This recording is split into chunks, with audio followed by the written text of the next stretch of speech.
এই প্রবাসীরা কি তোদের কাছে মানুষ না? একজন প্রবাসী প্রবাসে যাওয়ার পরে রাত দিন কত কষ্ট করে, এটা কি তোরা জানিস? পরিবার রেখে, সন্তান রেখে, মা রেখে, বাবা রেখে কত কষ্ট করে, কত পরিশ্রম করে। এই প্রবাসীদেরকে তোর মানুষ মনে হয় না? প্রবাসে গিয়ে দেখ একজন প্রবাসী প্রবাসে কত কষ্ট করে।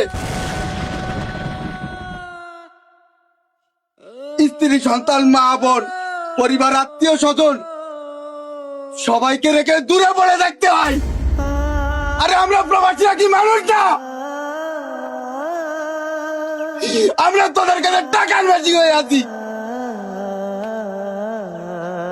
আমরা সুস্থ থাকলে তোদের কাছে কদর থাকে, আর একজন প্রবাসী যখন অসুস্থ হয়ে যায়, বিল্ডিং এ কাজ করতে করতে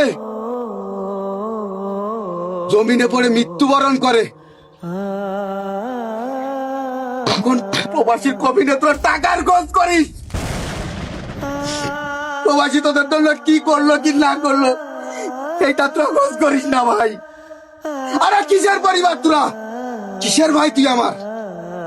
আজকে যখন আমি পঙ্গুর নাটক করে এখানে আসলাম,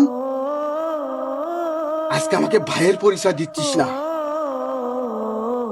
আজকে যখন আমি লাগেজ নিয়ে আসতাম, প্রবাস থেকে আসার সময় তোর জন্য তো আমি আইফোন নিয়ে আসতাম, আমি তখন তোর ভাই থাকতাম? তোর মতো ভাইয়ের পরিচয় আমি কি করে দেব? আরে এই মানুষটাকে দেখ, দিনের পর দিন আমাদের জন্য কত কষ্ট করেছে, আমাদের সুখের জন্য তার জীবনটা শেষ করে দিয়েছে। আর সেই মানুষটাকে তুই আমার টাকা দিয়ে তৈরি করা ঘরে তুই জায়গা দিবি না, তুই বের করে দিবি? ভাই, এই প্রবাসীরা কিন্তু নিজেদের সুখের জন্য প্রবাসে পড়ে থাকে না।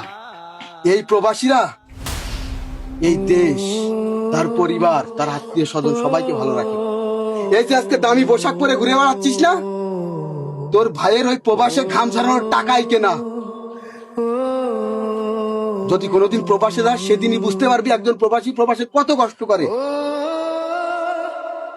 প্রবাসীরা আসলে কারোর আপন হয় না। প্রবাসীরা টাকার মেশিন, প্রবাসীরা আজীবনই টাকার মেশিন। একজন প্রবাসী কারোর আপন হয় না। প্রবাসীর কষ্ট যে বুঝবে না, তার সাথে কোনো সম্পর্ক নেই, সে যতই আপন ভাই হোক না কেন।